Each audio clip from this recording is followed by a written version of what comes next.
Attention, les opinions que vous allez entendre dans ce podcast sont le fruit d'une intense réflexion, mais d'absolument aucune recherche concrète, comme toute émission de débat divertissement qui se respecte. Si vous pensez que Mythe l'imitator, c'est probablement vrai. Si vous voulez vous en plaindre, je suis sûr que vous savez déjà comment vous y prendre. Tut tut, les rageux.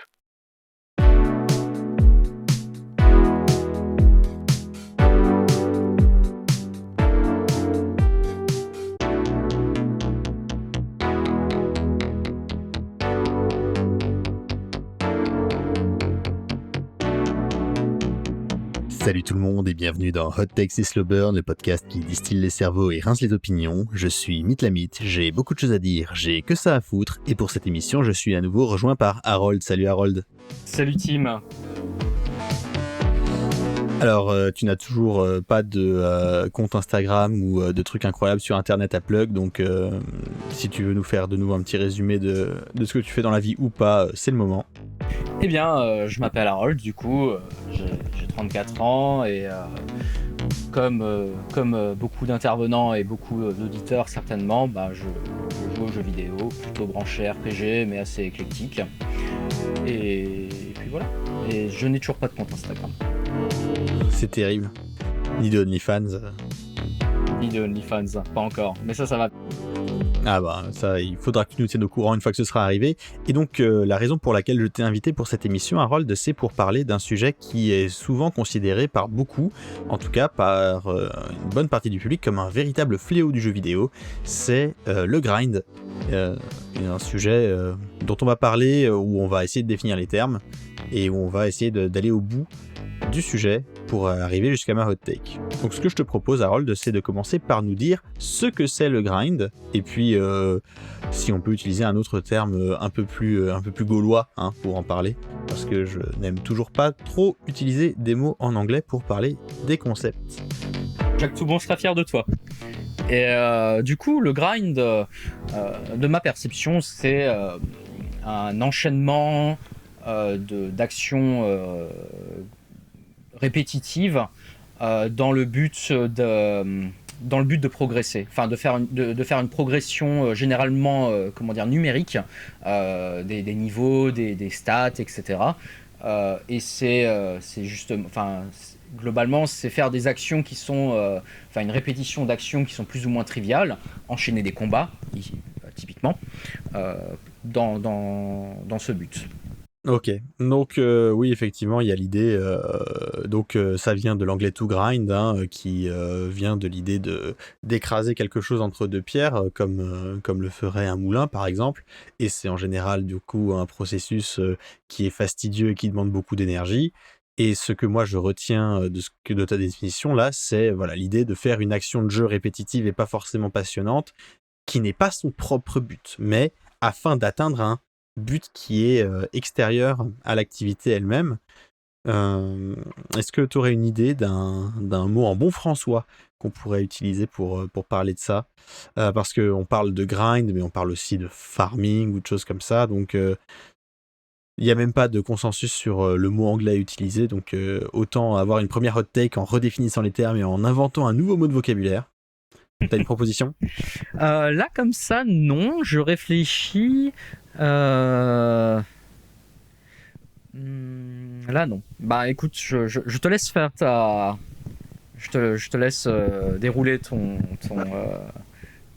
terme et je vais réfléchir en parallèle à ça. Ok, écoute, je vais un petit peu meubler parce que d'une part c'est un podcast et si on meublait pas, ce serait pas vraiment un podcast, et d'autre part je n'ai pas de termes sous la main immédiatement. Cependant, on peut essayer de construire quelque chose, par exemple, on pourrait utiliser un préfixe et un radical. Le radical pour le jeu, on va dire ludo ou ludique. Un préfixe pour la répétition à l'identique, on pourrait utiliser quelque chose comme le préfixe ronéo qui vient de la reprographie. On a beaucoup parlé de ronéographie pour les photocopies il y a longtemps, et donc on pourrait utiliser un terme qu'on pourrait complètement inventer, comme par exemple la ronéoludie. pour parler de cette activité. Ça, ce serait quelque chose que validerait vachement l'Académie française.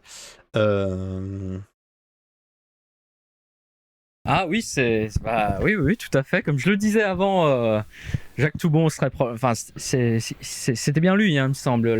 C'est la loi Toubon sur la francisation des termes. Enfin, Celui-là même. Il me semble qu'il est mort, mais ouais, je pense qu'il serait effectivement fier de toi. Ronéo Ludi, je dois avouer que je n'avais jamais entendu le préfixe Ronéo. Bon, après, effectivement, ce n'est pas un sujet que je connais bien, mais ouais, Ronéo Ludi, j'aime bien. Sinon, on peut aussi imaginer comment ça s'appelle, un acronyme. On pourrait parler de jeu répétitif à but exogène, et donc ce serait JRBE. Pourquoi pas. Et ça fait gerbe. C'est très bien trouvé. J'ai bien peur de ne pas être très force de proposition sur ce truc-là, comme dirait la Startup Nation. Ok, alors dans ce cas-là, qu'est-ce que tu préfères entre Ronéo Ludi et gerbe? Ah là, bah évidemment, la gerbe, c'est logique. Ok. C'est évident. Donc on va parler de jeu répétitif à but exogène qu'on va réduire en JRBE ou gerbe, et on va dire le gerbe parce que c'est le jeu, et ça fera la différence avec la gerbe qui est le sentiment que peut nous inspirer le fait de jouer de manière répétitive sans que ce soit le but en soi. Et du coup, maintenant qu'on a défini le terme et qu'on lui a trouvé un magnifique exemple de francisation, et effectivement Jacques Toubon toujours dans nos cœurs, hein, on va pouvoir parler un petit peu des jeux qui proposent ce genre d'activité, et il me semble que tu n'y es pas étranger parce que tu as été un fervent pratiquant d'un type de jeu qui est très très très sensible à cette question de JRBE. Est-ce que tu veux nous en parler? Bien sûr. Eh bien, j'associe globalement le grind à deux types de jeux. Je pense souvent au JRPG d'une part. Et alors en l'occurrence, c'est pas le type de jeu auquel tu faisais référence, parce que pour le coup, je n'ai jamais été un grand consommateur de JRPG, même si j'en ai fait quelques-uns. Mais surtout là où il y a parfois une plus ou moins grosse part de grind dans le temps de jeu, c'est les MMORPG. Et là, pour le coup, j'en ai pas fait tant que ça de différents, mais j'ai beaucoup joué à World of Warcraft, qui du coup, suivant ses périodes, a eu plus ou moins de grind. Et pour y avoir joué dès la sortie en 2005, la quantité de grind était globalement très élevée. Et même si après les MMORPG aussi, c'est probablement un des genres de jeux où il y a la plus grosse durée de vie en fait. Donc c'est peut-être injuste de, enfin, on va grinder beaucoup plus, mais c'est parce qu'on va beaucoup plus jouer, on va beaucoup plus passer d'heures sur ces jeux-là. Mais il n'y a pas évidemment que du grind, mais il y en a pas mal, en particulier pendant la phase de PEX, qu'on appelle ça, de PEXing. Enfin, désolé pour le coup, c'est un terme plutôt en anglais, là encore. Mais oui, du coup, les MMORPG, World of Warcraft, beaucoup de grind. J'ai passé, grosso modo, entre le level 32 et le level 60, j'ai passé ma vie à tuer les mêmes mobs, enfin les mêmes monstres en boucle pour faire progresser mon personnage. Et ça a pris beaucoup de temps, parce qu'à l'époque c'était un processus le leveling était un processus très très très long. Alors évidemment, j'avais d'autres choix que de tuer le même mob en chaîne, mais c'est grosso modo ce que moi j'avais choisi à l'époque. Est-ce que tu le regrettes? Eh bien, Pas vraiment. Après coup, je ne sais pas si c'était en fait, je cherchais la façon la plus rentable enfin la plus rapide de passer au niveau maximum, sachant que ce que je vais dire dépend vraiment de l'appréciation de chacun, du style de jeu, etc., et de ce qu'on recherche quand on joue à un MMORPG, et en particulier à World of Warcraft. Mais pour certains, dont moi, le leveling était une sorte de mal nécessaire afin de pouvoir commencer à jouer une fois au niveau max. Et j'ai cherché la façon la plus rapide d'arriver à cette fin, et j'avais estimé, peut-être à tort, que c'était justement comme ça. Et du coup, pour répondre à ta question, si j'en venais à apprendre que ce n'était pas du tout la bonne façon à l'époque, je regretterais probablement un peu, mais globalement, en fait, le fait que le grind soit chiant ou pas dépend surtout de à quel point ta boucle de gameplay est intéressante ou pas. Et celle de World of Warcraft, bon, évidemment, comme c'était un processus plutôt long, évidemment, on en vient à s'en lasser aussi, hein, ça c'est certain. Mais après, la boucle de gameplay de World of Warcraft n'étant pas c'est probablement pas la plus fun, la plus spectaculaire, mais c'était une boucle qui me plaisait globalement. Et du coup, non, je pense pas que je regretterais particulièrement d'avoir fait ce choix-là. Ok. Alors, mon expérience avec les jeux qui proposent du grind, effectivement, comme tu l'as dit, j'ai beaucoup joué moi à des JRPG, ou comme je les ai rappelés, rebaptisés dans l'épisode 9, les aventures stratégiques à sous-système, ou ASSS. C'est des jeux où effectivement on se retrouve parfois dans des situations où on est face à des ennemis ou des boss un petit peu trop forts, et on se dit que pour pouvoir franchir ces obstacles, il va falloir accumuler de l'expérience pour faire progresser nos personnages et s'assurer qu'ils soient suffisamment puissants, suffisamment forts, suffisamment résistants pour pouvoir se battre, faire face au boss et passer l'obstacle. La série des Dragon Quest est très célèbre pour ces séances de grind, ces séances de gerbe, où on est vraiment forcé par le jeu d'arrêter la progression dans l'histoire pour pouvoir faire progresser les personnages.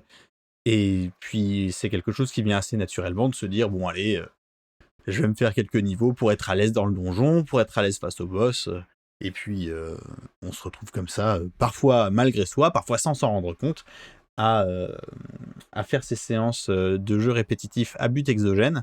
Là, en ce moment, je joue à un jeu auquel je ne m'attendais pas à faire face à ça, mais où j'y suis confronté. C'est Rogue Legacy, donc comme son nom l'indique, c'est un roguelite. Et dans ce jeu-là, donc on a son petit personnage qui va explorer un château, battre des monstres, récupérer des pièces d'or, et les pièces d'or qu'on récupère, une fois que la partie est terminée, on peut les réinvestir dans le manoir de la famille des personnages pour pouvoir débloquer des nouvelles classes, des nouvelles capacités, des nouvelles statistiques, des nouveaux pouvoirs, des nouvelles options de jeu en dehors du château. Et quand on le fait, ça coûte de plus en plus cher d'acheter des nouvelles choses, et les choses qui apparaissent au fur et à mesure qu'on achète des améliorations sont elles-mêmes déjà chères de base. Tout ça pour dire que parfois, il faut prendre le temps de faire des séances d'exploration du château qui n'ont pas pour but d'avancer en tuant les boss et en découvrant les secrets et en avançant dans l'histoire, mais juste pour accumuler le maximum de pièces d'or pour pouvoir ensuite les réinvestir et se mettre en situation où on va être capable de battre le boss la prochaine fois qu'on y va. Et donc c'est un jeu qui, sans que je m'y attende, me met en situation de devoir faire du gerbe et du sale en plus, hein, puisque là, en gros, on récupère entre 10 et 50 pièces d'or quand on tue un ennemi, et il m'en faut 5000 pour débloquer la prochaine classe. Sachant que au début du jeu, on perd tout son or une fois qu'on recommence une partie dans le château, tu te dis que tu vas devoir vraiment tirer chaque goutte de pièces d'or de ton exploration, et au point que, bon, là, ça devient un petit peu saoulant, pour tout dire. Et justement, ça pose la question suivante, qui est si c'est saoulant, si c'est désagréable, et si ça nous donne l'impression de perdre notre temps, pourquoi est-ce que nous les joueurs, les joueuses, perdons notre temps à faire du gerbe? Pourquoi est-ce qu'on grind? Qu'est-ce que t'en penses, toi?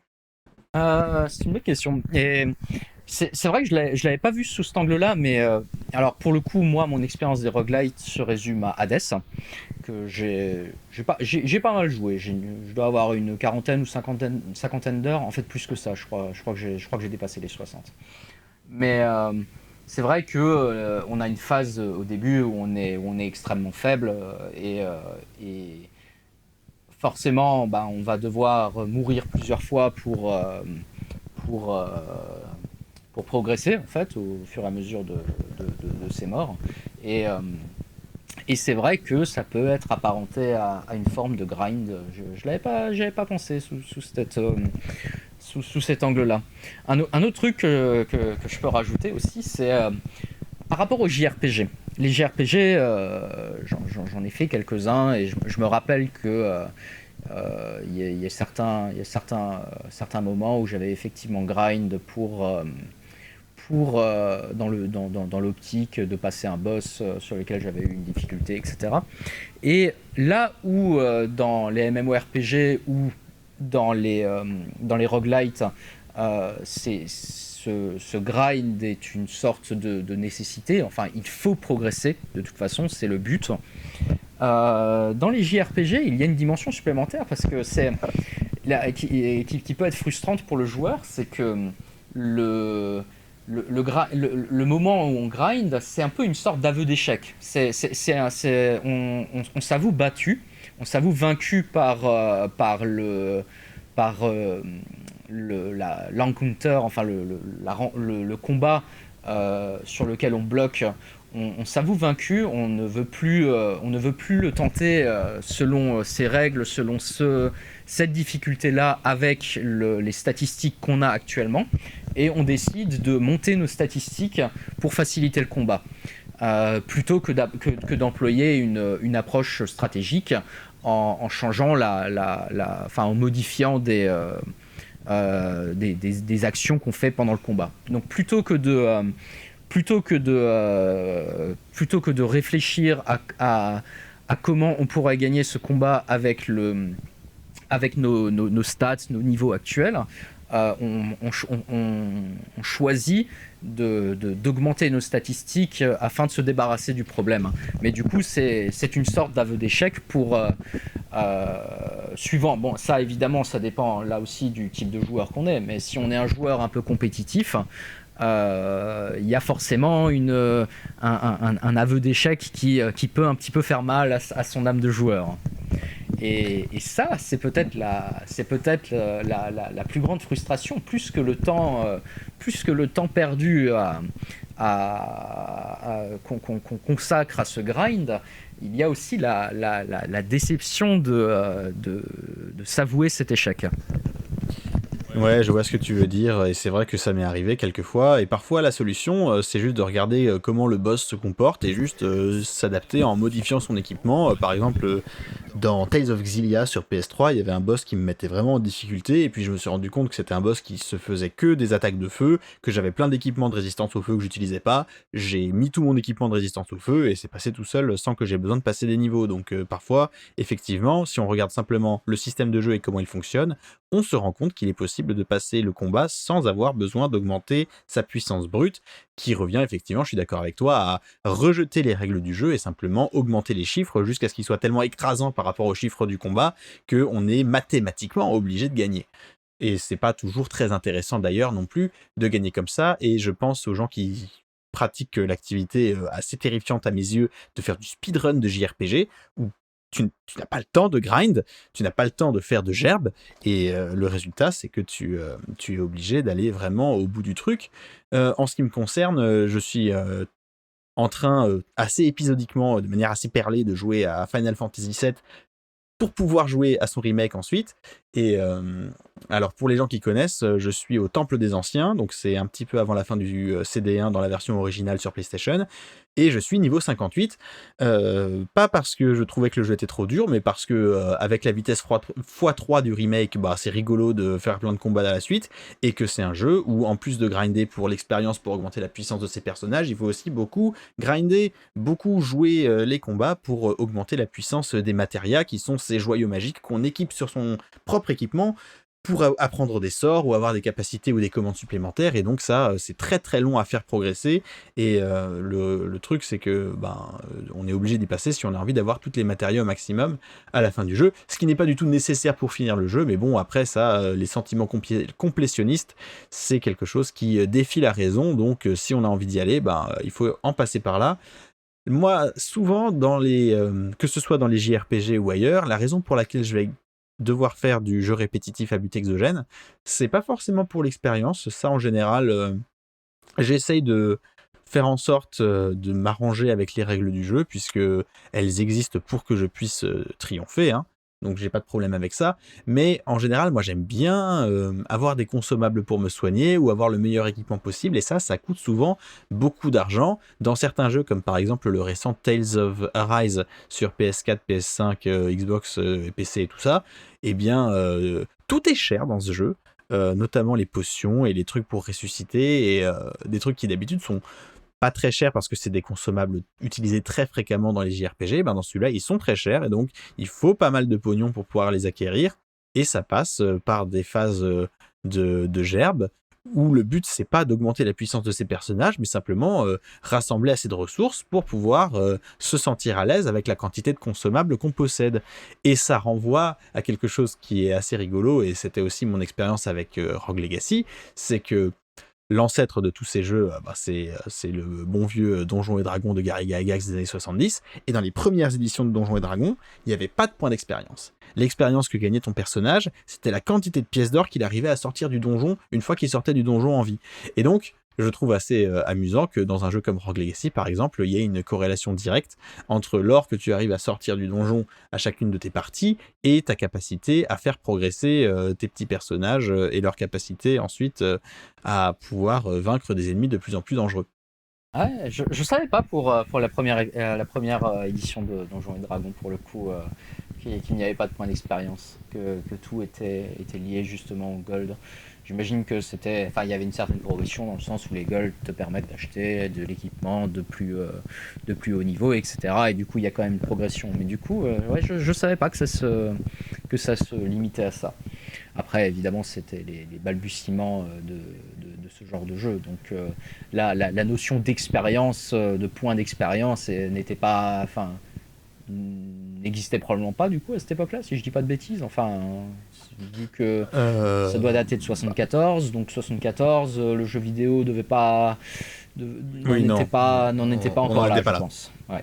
On n'en était pas là, c'est sûr. Et ensuite, ça va nous permettre de basculer sur un autre truc, c'est qu'il y a pas mal de créateurs, de créatrices de jeux vidéo qui se sont rendus compte que cette activité de jeu répétitif à but exogène, c'est pas très amusant, et qui du coup ont essayé de mettre des limitations, de mettre des barrières, de mettre des freins à l'envie du joueur ou de la joueuse de pratiquer cette activité. Et donc il y a des jeux qui vont décourager ou carrément punir cette activité. Moi j'ai quelques exemples en tête, je sais pas si toi tu en as en tête. Oui, il y a des jeux typiquement qui vont faire en sorte que qui vont aligner le niveau des ennemis sur le tien. Ça, c'est la mécanique la plus basique à laquelle je pense. On a trouvé ça assez tôt dans Final Fantasy VIII. Et en plus, si ma mémoire est bonne, Final Fantasy VIII, c'était clairement pas un jeu que j'ai beaucoup apprécié, pour être honnête, mais je me rappelle qu'il y avait le boss optionnel, je crois que c'était le Minotaur, qui avait une attaque qui, il me semble, alors ne me tombez pas dessus, de toute façon je n'ai pas Twitter, donc vous pourrez pas me tomber dessus, mais ne me tombez pas dessus si je raconte n'importe quoi, mais il me semble qu'il avait une attaque qui tuait les joueurs qui avaient un niveau qui était un multiple de 5, et le niveau maximum 100 était un multiple de 5, et il me semble que du coup on était puni si on était niveau 100. Si on était au niveau maximum quand on était contre lui. Alors, je sais, peut-être qu'il y avait une exception sur le 100, mais il me semble que non. donc voilà. Il y avait, et plus récemment, enfin, même si maintenant ça commence à faire, je sais que Skyrim a aussi ce système qui va faire progresser les ennemis en fonction du niveau du joueur. Et pour un jeu que j'ai refait plus récemment, dans Baldur's Gate 2, il y a alors c'est très, enfin comment dire, c'est très ponctuel, hein. Il y a très peu de moments comme ça, mais il y a certains packs d'ennemis qui sont de difficulté plus haute si le personnage principal a atteint un nombre d'expériences. Il y a typiquement, c'est des packs de morts vivants, si ma mémoire est bonne, qui peuvent contenir une liche si le joueur a plus de 2 millions de points d'expérience, un truc comme ça.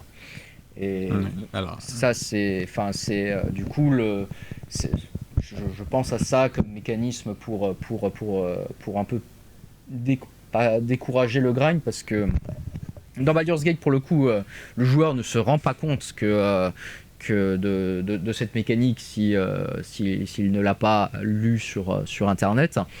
Mais dans Final Fantasy VIII et dans Skyrim, c'est beaucoup plus explicité. Et le joueur sait clairement que si il monte en niveau, les ennemis monteront en niveau avec lui, et du coup ça c'est une incitation à ne pas en abuser. En dehors de ça, là comme ça tout de suite je n'en vois pas, mais je suppose que toi tu as d'autres exemples. Je te laisse. Ouais, j'ai quelques autres exemples. Le cas de Baldur's Gate 2, pour moi, il est intéressant parce que tu dis que c'est quelque chose qui a été mis en place probablement pour décourager les joueurs et les joueuses d'aller trop loin dans leur progression en expérience. Mais si on y regarde de plus près, c'est un jeu où il n'y a pas de combat aléatoire et où les occasions de gagner des points d'expérience sont limitées, en fait. Ce qui fait que, paradoxalement, ça peut être une incitation à accumuler beaucoup de points d'expérience, parce que ça veut dire que ça crée des combats à haute récompense en expérience en plus, et donc ça permet plus facilement d'accéder au plafond d'expérience du jeu une fois qu'on y est. Donc dans le cas de Baldur's Gate 2, je pense que accidentellement ils ont créé une incitation plutôt qu'un découragement, mais bon, c'est un jeu un petit peu particulier, donc Oui, tout à fait. tout est possible. Ensuite, oui, j'avais pensé aux Elder Scrolls, qui sont des jeux qui très vite ont mis en place ce système d'alignement de niveau qui a été repris dans plein de jeux en monde ouvert ensuite. C'est assez classique dans les jeux en monde ouvert de se rendre compte, y compris dans des jeux où il n'y a pas de système officiel d'expérience, comme Zelda Breath of the Wild, que les ennemis qu'on rencontre sont en général alignés avec le niveau de puissance de notre personnage, ce qui fait que c'est pas la peine de faire la course au personnage le plus pété, puisqu'on va toujours faire face à des ennemis qui sont d'un niveau équivalent. En revanche, il y a quelques années de ça, j'ai joué à un jeu qui m'a vraiment puni, et qui m'a puni assez fort, j'ai trouvé, pour avoir essayé d'aller au niveau maximum. Et je m'y attendais pas du tout, parce qu'en plus c'était un JRPG, c'était Persona 5. Puisque Persona 5, dans mon New Game Plus, la seconde partie que j'ai faite en gardant certains bénéfices de l'ancienne partie, j'ai voulu aller au niveau maximum de mes personnages, qui était le niveau 99. Et le jeu fonctionne de telle sorte qu'une fois que je suis arrivé au niveau 99, les mécaniques supplémentaires de jeu m'empêchaient de faire des combats. C'est-à-dire que si j'approchais d'un ennemi dans un donjon, l'ennemi était atomisé automatiquement par certaines capacités externes de mes personnages, et je n'avais pas l'occasion de tester mes capacités. Et certaines d'entre elles que j'avais très envie de tester, je ne pouvais pas le faire parce que j'étais trop puissant. Et en plus de ça, le jeu a donc un boss de fin qui est assez intimidant, et un boss caché secret, enfin même deux boss secrets, dont un que j'ai pas essayé de battre à la loyale. Là, on peut le battre en trichant, entre guillemets, en abusant d'une mécanique. Et c'est comme ça que j'étais monté niveau 99 d'ailleurs. Et l'autre boss caché qu'on ne peut avoir que en New Game Plus, c'est un boss qui a sa puissance qui s'aligne sur celle de ton équipe, et donc ça ne sert à rien de la faire au niveau 99 parce que ce sera aussi dur que si tu le faisais au niveau, mettons, 70, 71 que tu atteins naturellement si tu ne cherches pas à accumuler de l'expérience dans ce jeu. Et donc je me suis retrouvé avec des combats qui étaient plus durs pour ceux que j'avais le droit de faire et plein de combats que j'aurais aimé faire auxquels je n'avais plus du tout accès et c'était assez frustrant. Et donc de ce point de vue-là, ben voilà, le jeu m'a puni pour avoir essayé d'accumuler de l'expérience. J'ai pas trouvé ça très sympa en plus parce que j'avais pas été prévenu que ça allait m'arriver, donc c'était pas très cool. Mais bon, c'est comme ça. Et donc ça va être bientôt l'heure de la hot take. Qu'est-ce que toi tu penses en définitive de cette activité-là, de ce jeu répétitif à but exogène? Comme je disais avant, je pense que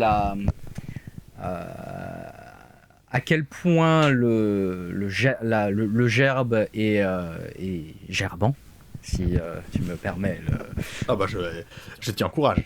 Ça dépend beaucoup de à quel point la boucle de gameplay est intéressante ou pas en fait.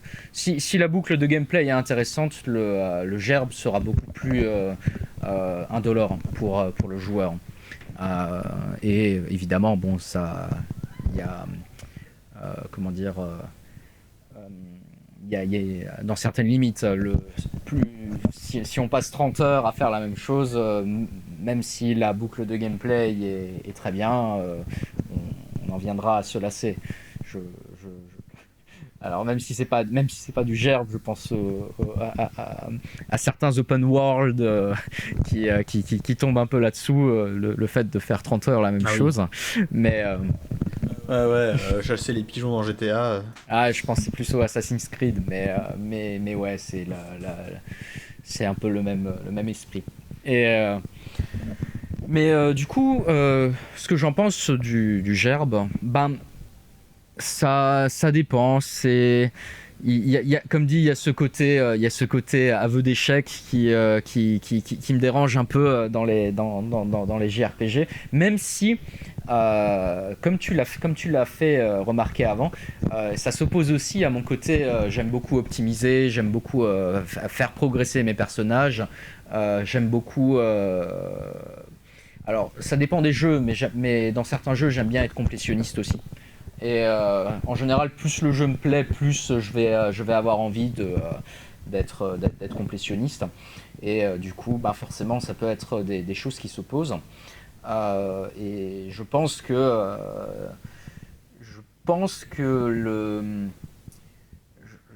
que les game designers ne devraient pas vraiment chercher à décourager le gerbe, mais plutôt à ne faire en sorte qu'il ne soit pas nécessaire. J'ai l'impression que c'est la tendance que prennent les JRPG, même si, comme dit, c'est pas un genre que je connais beaucoup, mais j'imagine que l'objectif lorsqu'on cherche à calibrer la difficulté d'un jeu, l'idéal, c'est qu'un joueur n'ait jamais besoin de passer par là s'il n'en a pas envie, et que ce soit plus un moyen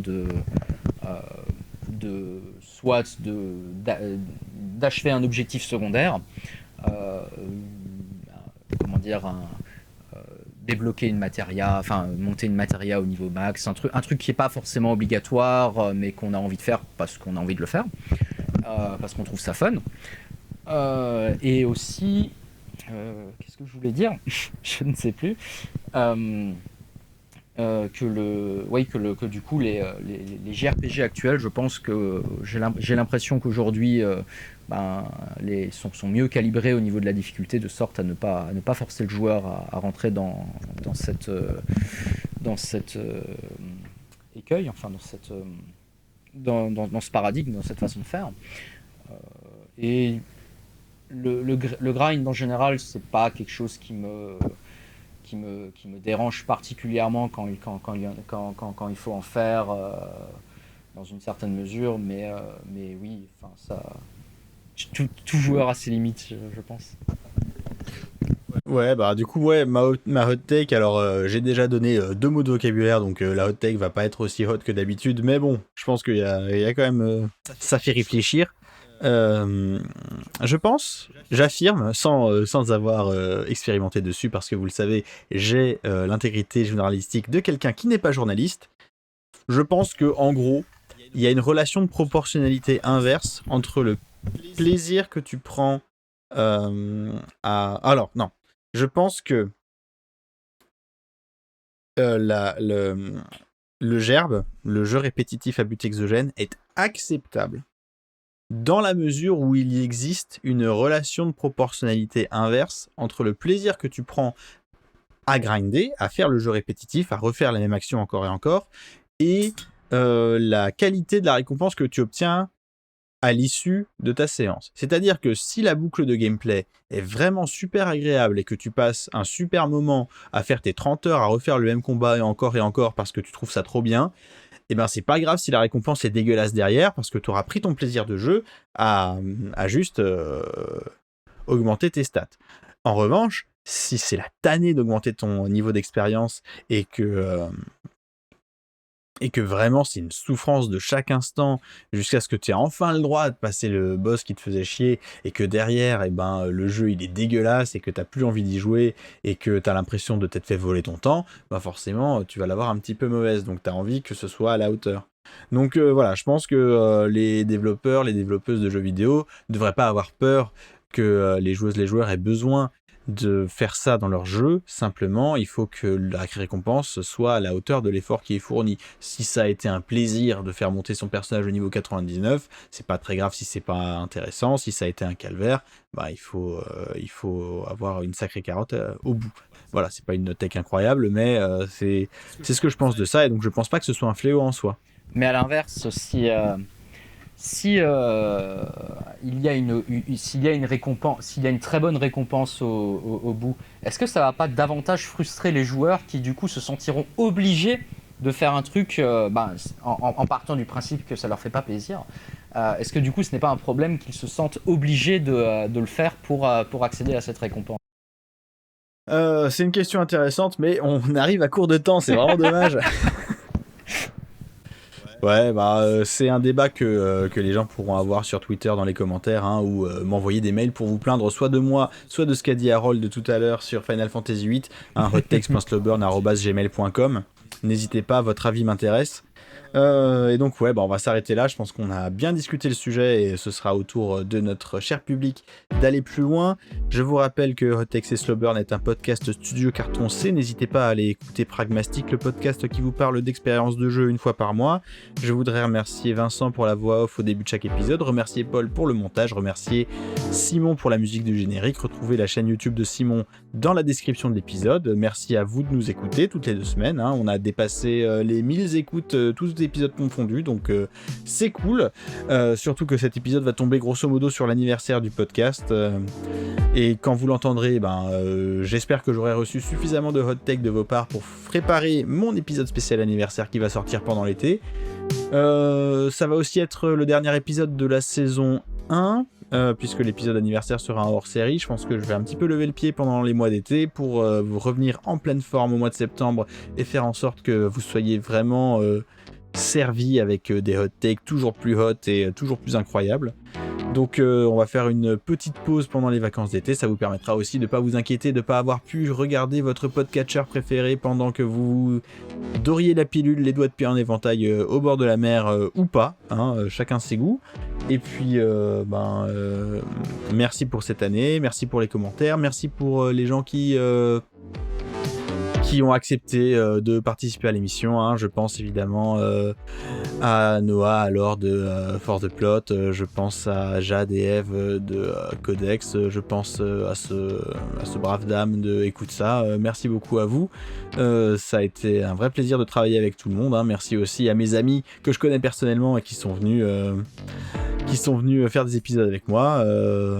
Merci à Bigaston pour l'épisode d'il y a 2 semaines sur Super Mario Battle, on s'est bien amusé. Et puis merci à toi Harold d'avoir fait cet épisode avec moi sur le gerbe. Eh bien merci pour l'invitation. Toujours un immense plaisir. Merci à vous de nous écouter. On se retrouve On se retrouve très bientôt, je vous souhaite un très bel été, et d'ici là, continuez d'ouvrir votre esprit en jouant à des jeux vidéo. Allez, salut tout le monde. Salut Internet.